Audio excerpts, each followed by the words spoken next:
Сайжруулсан зураглалтайгаар бүрийн хэмжээний анги болон хийгдсэн энэхүү кино 35 сая долларын төсвөөр бүтэж зардлаа 5-аас 6 дахин нугалж 196 сая долларын ашиг олсон.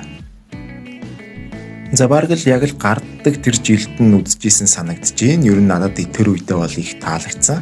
Одоо ер нь нэлээд мартсан байна. Ер нь гол үйл явдлаас бусдаар бол нэг санахгүй байна. Dreambox дээрээс бол зөндөө олон давтаж үзсэн. Яг өөрөө интернетээс хайгаад ч юм уу утсан дээрээ компьютер дээр ер нь бол үзэж байгаагүй. Гэхдээ зурагтаар Dreambox дээрээс зөндөө үзчихсэн юм байна да. Алдарт бүтээл маань 24 сая долларын зардлаар бүтэж 236 сая долларын ашиг олсноор зардлаа 9 нугалж чадсан байна. Wizard powerful enough to set her free. This charm will guarantee 15 сая долларын зардлаар бүтэж 246 сая долларын ашиг олсон. Зардлаасаа 16 дахин илүү ашиг олсон байна. Энэ кино гарах үед яг Японд байж таарсан болохоор яг гарсан даруйд нь үзэж чадсан. Бодож байснаас бол нэлээд өөр кино байсан. Гэтэ яг муу гэхэд хэцүү, сайн гэхэд хэцүү. Ер нь бол бусад бүх бүрийн хэмжээний кинонуудаас шал өөр байсан. Ерөнхийдөө илүү мюзикл талдаа тэгээд нэлээд өөр хэм маяг оруулсан кино байсан л та ялч.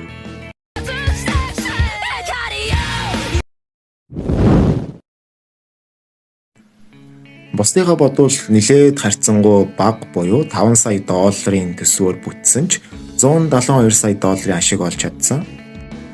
Гаргасан зардлаа 34 дахин нугалж авсан байна.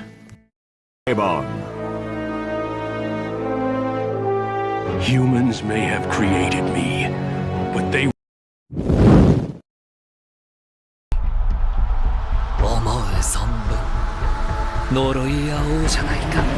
Jujutsu Kaisen Zero-г бас л яг гарах үед нь Японд байж таарахтаа үзсэн. За тэгээд кино маань 10 сая долларын зардлаар бүтээд 196 сая долларын ашиг олсон байна. За ер нь бол Jujutsu Kaisen-ийн кинон дээр кино театрт бараг 70-80% нэмэгтэй хүмүүс байсан шүү. Ер нь нэмэгтэй кинод аяйгүй олон байсан. Гаргасан зардлаа 19 дахин үржиж ашиг олсон байх нэ. Тенкиноко буюу бидний сайн мэдхээр Макото Шинкаийн бүтээл цаг агарын охин маань 11 сая долларын төсвөөр бүтээд 193 сая долларын ашиг олсон байна. Миний хувьд бол чиний нэрийг арай гүйцэхгүй ч гэсэн бас ер нь үзэхэд сонирхолтой хөөрхөн байсан кино. Тэгэл дүрслэл зохиол энэ төр бол мэдээж дандаа гоё байдаг штэ.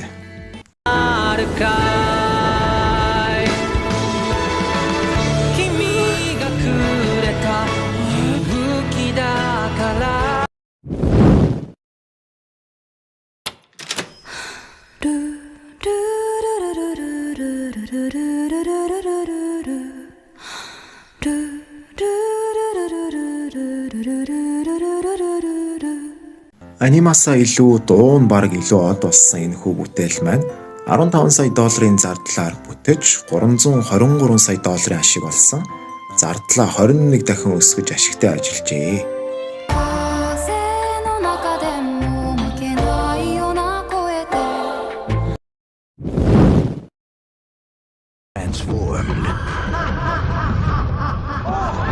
Алдарт Оскарын шагналт бүтээл маш удаан Японы хамгийн өндөр ашигтай бүтээл байсан. Анимыг бүтээхэд 19 сая доллар зарцуулж 376 сая долларын ашиг олсон. За өөрийнхөө зардлыг 19 дахин үржиж авсан гэсэн үг. Aren't you getting wet out there?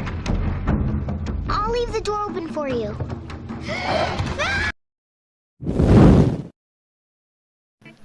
Бид бүгдийн хайртай чиний нэр аним маань аним сонирхдаггүй хүмүүсийн дунд ч гэсэн тэдний сэтгэлд хүрч чадсан бүтээл. Ердөө 8 сая долларын зардлаар бүтэж 382 сая долларын ашигтай ажилласан. За зардлаа 47 нугалж авсан байна.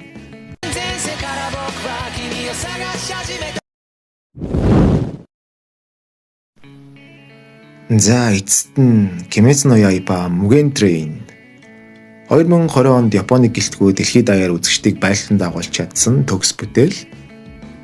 Яг энэ Mugen Train гээд кино бол IMAX-аар үзэхэд надад бол өөлөх юм ерөөсөө байгаагүй төгс байсан.